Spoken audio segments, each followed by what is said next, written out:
Sleeps in the kitchen with her feet in the hole. Yes, come here. Roy's appeal isn't only to boxers and crime figures. He also has a following amongst football's hardest supporters.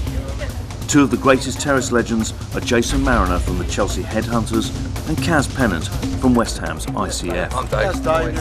That's Carol. Being around the East End and different parts of London, everyone knows Roy Shaw. They all talk about Roy Shaw. You know, he spent a lot of his years inside, so it's quite amazing with someone who spent so long inside to be talked about by everyone on the outside. And it's his story. It's his story of against the odds. My first sight of Roy Shaw, you know, always stays with you. I've heard so much about him, and he was actually sitting beside me on a table with quite a few faces. He had a white shirt on, always like the old school type, you know, proper clean white shirt ironed, but the sleeves were rolled up.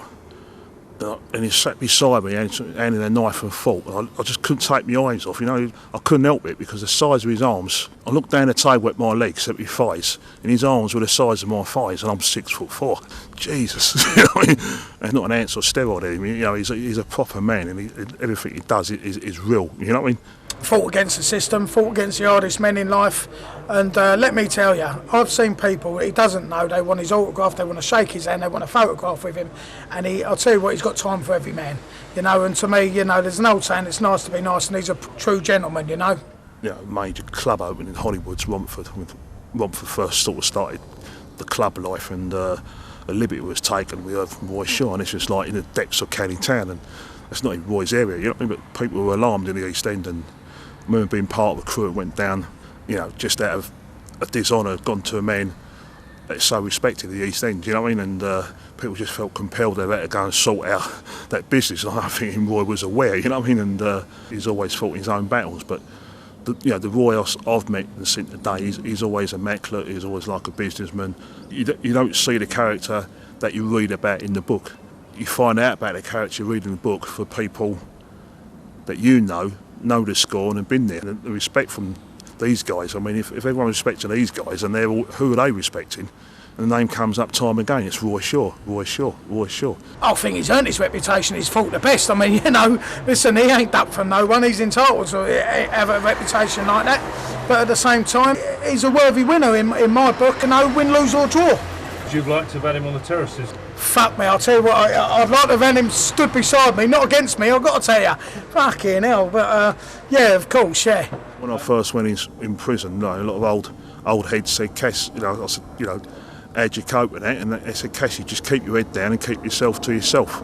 That is the key. And Roy Shaw didn't do that. He just wouldn't conform anywhere. And he took on the full might of establishment.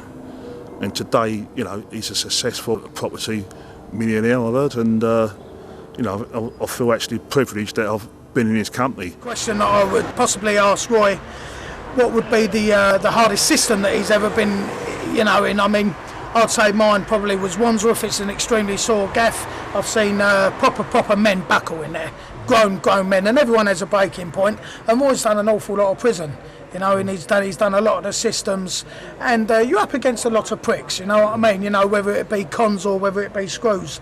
So I would just like to ask him, you know, what was the hardest system?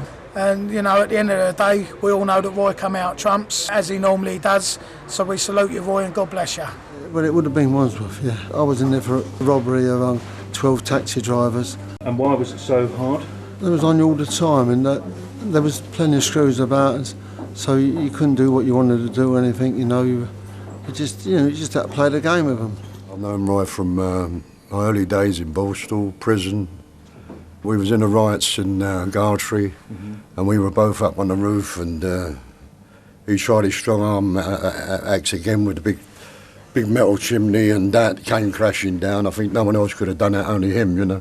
What was it like, that riot? It started over people running to the fence, the screws or the wardens as you call them, battering them. It kicks off from there, you know. Incidentally, Roy only came to Gartree because the killing, he was charged with murder on the Isle of Wight, and he said, well, I want to get to Gartree because my cousin's up there, meaning me, you know. Yeah. It was about 5 o'clock in the morning, and he was met at the gate, incidentally, by about 15 screws, and he was roaring and shouting, I want Ray Mills to come down and see, you know, Anyway, they calmed me down, come up and got me from the cell at 5 in the morning.